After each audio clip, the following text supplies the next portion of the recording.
when people came to you or bankers came to you to talk to you about annual bonuses, as I understand it from the Hollywood Reporter piece, you would ask, what is your edge? And I would love to hear you just elaborate on the function of that question and what you mean by that. It goes back to how you're judged. Ideally, you're judging yourself every single day. Everyone's making their own adjustments every single day. And then you have external factors which remind you how you're doing every single day. And there's a lot of haphazard activity, and not everything's based on logic and reason. But if you're running a business, you have a daily profit and loss statement, which tells you how you're doing. If you own a restaurant, it tells you what you're doing. If you run a investment fund, it tells you what you're doing. That all those things contribute to your own humility and self-correctiveness, right? If you're paying somebody a bonus or a compensation at the end of the year, you are the one that's creating that self-awareness in that person. I've never seen anybody come into a conversation around compensation and feel as an employee that their boss has synced up exactly with what they think that they're worth. Never seen it. So within that is a chasm of a misunderstanding or emotion of what you think you're worth versus what they think you're worth on a given year. Okay. And that's normal life, right? Ideally, you'd like to have some daily metric that just defines that, like that daily P&L. So at the end of the year, there's no one big event. So what I was trying to do is to try to build in as much of that narrowing of that chasm as possible before the conversation. You could say it's a negotiating strategy, or you could call it like a real effort to just build awareness, saying like the best way to do that is to ask someone to define who they are. And you'd be surprised when you ask them to talk about themselves, how passive they will be and how little they will value themselves on the right way and how much they will overvalue themselves in the wrong way. And so I said, people always say, what is your superpower? Maybe those things are thrown around too often these days. What's your competitive advantage? What's your edge?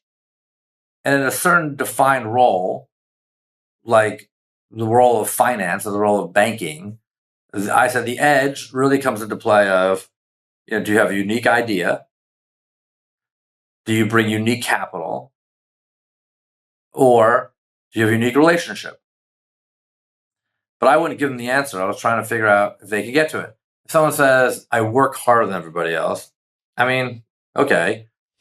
Imagine telling like an NFL player or an NBA player, I work harder. Is that really an edge these days? One of these things you hear, like, I'm doing the best I can. I'm like, okay, well, then you get out of bed. And then what happens? Like, I'm assuming everyone's doing the best they can. Or everyone like says, like, life is too short. I'm like, well, life is the longest thing you know. You don't know anything longer than life. So like, let's just live it to the fullest as much as you can, Yeah. But then do better than that. And when you ask someone to define their edge or their advantage, you'll learn a lot about themselves. So was this conversation then, it was preceding the official performance review / decision on the bonus? This would be a precursor, sort of setting the table. Yeah. Months or weeks or whatever time frame prior to the actual conversation. Yes. And I would rarely even initiate it. You would see people, by the way, I had one this morning, today actually. And, people want to get a sense of where they stand or how they're valued or what their opportunity is in the future. All those are code words for how am I going to get paid? It's fine. It is what it is. Again, it would be better for those things to happen on a day-to-day basis. Why am I telling you how you're going to get paid? You tell me how you're going to get paid based on what your edge is, what your opportunity is. And my job is to provide the platform for you to optimize that better than anywhere else.